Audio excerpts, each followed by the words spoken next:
찬송가 312장 같이 찬양하겠습니다.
다 같이 기도하겠습니다.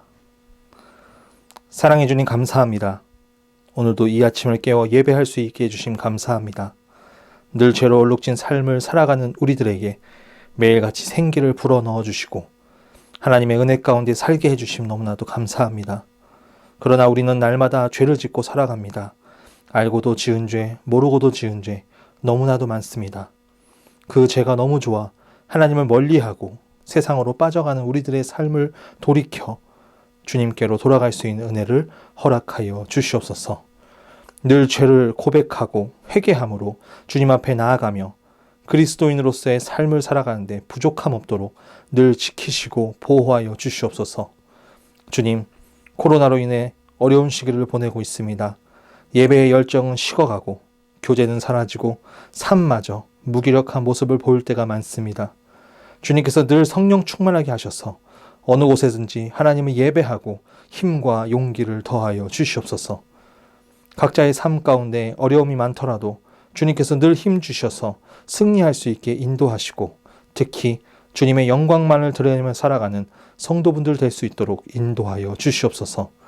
우리 수의조의 교회 가운데 주님께서 늘 함께 하셔서 예배를 통하여 늘 살아있게 하시고 특별히 조인서 담임 목사님에게 영육간의 강건함을 허락하시고 목사님의 말씀을 통하여 늘 은혜 받고 하나님과 더욱더 가까워지는 삶을 살 수 있도록 인도하여 주시옵소서.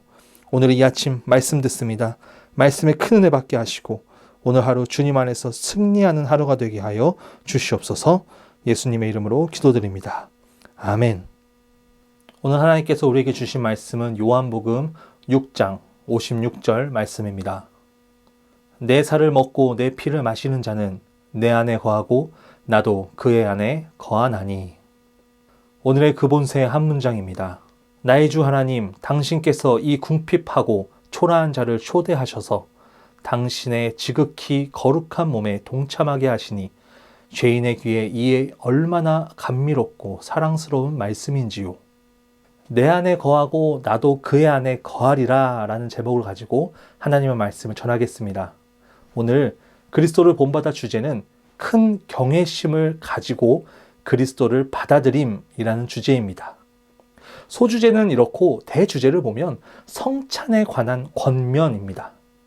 전도사인 제가 성찬에 관한 주제를 가지고 설교하려고 하니 걱정이 많이 앞섰지만 그래도 오늘 말씀을 통해서 받을 은혜를 기대하며 나아가길 간절히 소망합니다. 누군가의 초대를 받는다는 것은 매우 기쁜 일입니다. 초대하는 사람은 손님을 위해 자신이 준비할 수 있는 최선의 것을 준비합니다. 그리고 초대받는 손님은 감사함으로 그 초대에 응하게 됩니다.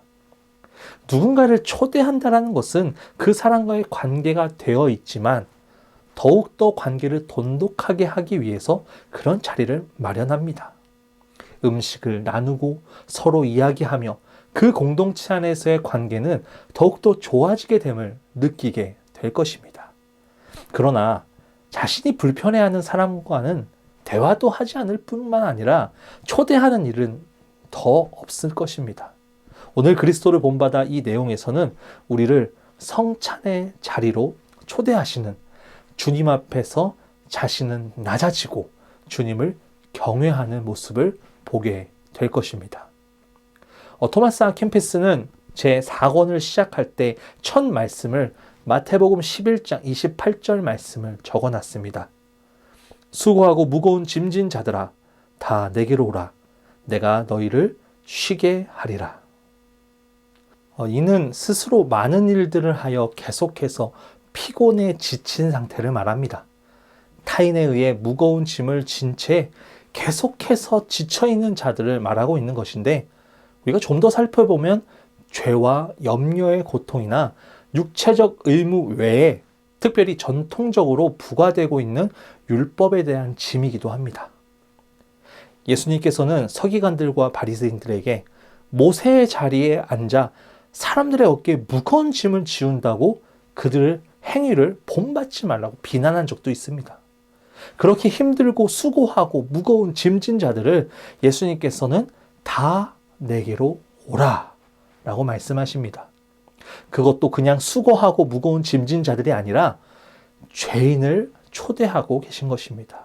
즉 예수님께서는 당신에게 마음을 두고 나아오는 그 어떤 사람도 모두 받을 만한 넓은 사랑과 모든 인간을 친히 부르실 만한 절대적인 권위를 가지고 구원과 안식에 초대하신 것입니다. 제일 중요한 것은 지혜롭고 슬기로운 자를 부르신 것이 아니라 수고하고 무거운 짐진 자들을 부르시는 것입니다. 그렇게 다 부르시고 예수님께서는 그들을 쉬게 하십니다. 마지막 날에 영원한 안식뿐만 아니라 일상생활에서 모든 갈등을 해소한 후 평화와 안식까지도 주시는 것입니다. 토마스 아킨피스는 수많은 죄들이 나를 억누를 때 주님께서는 우리를 천국에 참여시키기 위해 담대히 나아오라고 명령하고 있습니다. 오늘 말씀을 통해 첫 번째로 우리가 기억해야 되는 것은 주님께서 우리를 부르신다는 것입니다. 주님께서는 이 초라한 우리를 초대하셔서 주님의 그 지극히 거룩한 몸에 동참하게 하셨습니다. 이것이 얼마나 큰 은혜입니까? 토마스 아킨피스는 책에서 이러한 표현을 합니다. 너희는 모두 나에게 오라. 주님께서 친히 이 말씀을 하지 않았다면, 명령하지도 않았다면 주님께 나아가려고 시도나 할 수 있겠습니까? 라는 표현을 사용합니다. 굉장히 자신을 낮추고 주님만 생각하는 표현입니다. 여러분, 우리도 마찬가지입니다. 주님께서는 우리를 구원과 안식의 자리로 초대하십니다. 우리는 그분의 초대에 그저 응하면 됩니다. 따라만 가면 된다는 것입니다. 그럴 때 주님께서는 천국을 맛보게 하시고 주님 안에 참 평안을 누리게 될 것입니다. 그것을 믿고 나아가는 우리 성도분들 되시길 간절히 소망합니다. 그렇다면 주님께서 우리에게 어떠한 자리로 초대하실까요? 오늘 본문 말씀을 보면 이렇게 나와 있습니다. 내 살을 먹고 내 피를 마시는 자는 내 안에 거하고 나도 그의 안에 거하나니 라고 기록되어 있습니다. 주님께서는 우리를 성찬의 자리로 초대하십니다. 주님께서 잡히시던 밤 제자들과 함께 마지막 만찬을 하십니다. 떡을 떼서 축사하시고 이것이 내 몸이다. 잔을 가지고 감사기도를 하시고 이것은 내 피다 라고 말씀하시며 성찬의 자리로 초대하십니다. 사도행전 2장 46절에 보면 이렇게 나와 있습니다. 날마다 마음을 같이하여 성전에 모이기를 힘쓰고 집에서 떡을 떼며 기쁨과 순전한 마음으로 음식을 먹고. 초대교인들은 성전에 모이기에 힘쓰고 떡을 떼며 기쁨과 순전한 마음으로 음식을 먹었다고 합니다. 그 말은 그들은 모일 때마다 성찬을 행했던 것입니다. 그런데 그 당시 이스라엘 백성들의 삶은 기쁨의 삶이었을까요? 그러지 못했습니다. 로마의 압제 가운데 살았고 예수 믿는 자들은 핍박받는 시기였습니다. 그런데 그들의 마음 가운데 당장 먹고 살고 숨 쉬는 것보다 모이기에 힘쓰는 것이 중요했고 예수님과 연합하는 것이 더 중요했습니다. 예수와 연합하지 못할 때 그들의 상황이 더욱더 버겁게 느껴졌을 것이고 그렇기에 더욱더 주님과 가까워지기 위해 부단히 노력한 것입니다. 그러나 좋지 않은 모습도 보일 때도 있었습니다. 초대교인들이 모여서 성찬을 하기 전 먼저 공동 식사를 나누었습니다. 그때 각각 자기의 만찬을 가져다가 먼저 먹는 사람도 있었고 어떤 사람은 먼저 먹다 보니까 취한 사람도 있었습니다. 또 어떤 사람은 부자여서 거한 만찬을 준비했지만 어떤 사람은 빈궁해서 준비도 못한 사람도 분명 있었을 것입니다. 공동 식사라는 것은 서로 안에 공동체성을 형성하는 것을 말하는 것인데 그 공동체성은 이미 깨지고 있는 상황이었습니다. 그런 모습을 본 사도 바울은 이렇게 말합니다. 고린도전서 11장 22절에 너희가 먹고 마실 집이 없느냐? 너희가 하나님의 교회를 업신여기고 빈궁한 자들을 부끄럽게 하느냐? 내가 너희에게 무슨 말을 하랴? 너희를 칭찬하랴? 이것으로 칭찬하지 않노라. 그리고 성찬에 대해 제정하며 주님을 기념하라는 것을 말합니다. 여러분, 주님께서는 우리를 성찬의 자리로 초대하십니다. 주님의 그 몸과 피를 기념하며 죄인된 우리들을 구원의 자리로 초청하여 주신다는 것입니다. 어쩌면 이 코로나 시국으로 서로 육적인 샬롬을 위해 사회적 거리두기가 불가피한 이 요즘 하나님과 연합하기보다는 영적인 거리두기로 영적인 샬롬에도 이르지 못하는 우리들에게 하시는 말씀인 것입니다. 우리는 이미 영적인 샬롬에 거하지 못하고 삶의 무게가 더욱더 무거워지게 느껴집니다. 또한 물질의 문제, 자녀의 문제, 건강의 문제, 여전히 문제거리들 가운데서 살아가는 우리들이 세상적인 방법으로 살아간다면 우리는 무너질 것입니다. 초대교인들이 자신의 삶보다 주님을 먼저 생각하고 주님 전에 모여 서로 떡을 떼며 성찬을 더 사모했던 것처럼 믿는 자로 하여금 우리들의 마음의 중심은 오직 주님께로 향해야 된다는 것입니다. 오늘 말씀을 통해서 깨닫길 원합니다. 우리의 삶 가운데 평안을 원하면서 정작 예수님은 잊은 채 세상과 물질과 욕심과 하나 되어서 살아가고 있는 것은 아닌지 점검해 보길 원합니다. 주님께서는 이러한 삶을 살아가는 우리들을 지금도 초대하고 계십니다. 주님과 함께 연합할 수 있는 자리로 우리를 불러주십니다.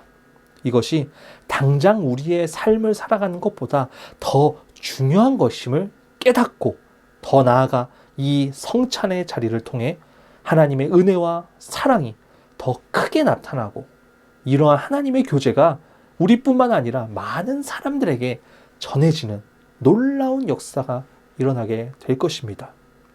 주님의 그 몸과 피를 기념하고 내 안에 거하고 나도 그의 안에 거하는 삶, 주님 안에서 죄를 용서받고 주님과 연합하는 삶, 우리가 주님을 경외하고 따라가야 할 믿음의 자세인 것입니다. 그것을 믿고 나아가는 우리 성도분들 되시길 간절히 소망합니다.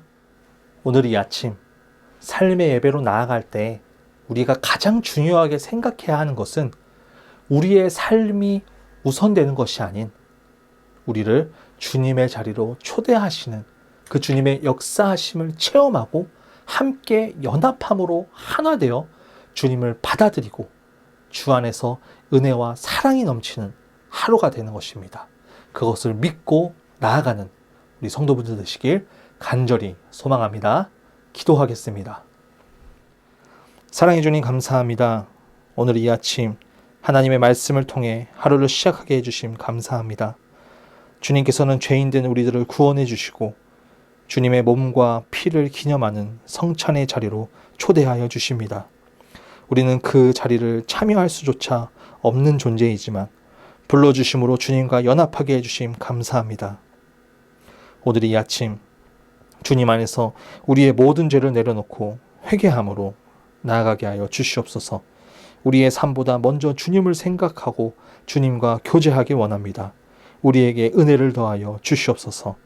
주님을 경외하기에 부족하지만 늘 주님을 생각하고 주님을 나의 주인인 것을 믿고 받아들이며 주님 안에 섬기며 살아갈 수 있도록 인도하여 주시옵소서. 하루의 시작입니다. 마치는 순간까지 주님께서 늘 함께 하시고 오늘 하루 주님과 연합함으로 승리하는 하루가 될 수 있도록 인도하여 주시옵소서. 주기도문 하심으로 예배를 마치겠습니다. 하늘에 계신 우리 아버지, 아버지의 이름을 거룩하게 하시며 아버지의 나라가 오게 하시며 아버지의 뜻이 하늘에서와 같이 땅에서도 이루어지게 하소서. 오늘 우리에게 일용할 양식을 주시고 우리가 우리에게 잘못한 사람을 용서하여 준 것 같이 우리의 죄를 용서하여 주시고 우리를 시험에 빠지지 않게 하시고 악에서 구하소서. 나라와 권능과 영광이 영원히 아버지의 것입니다. 아멘.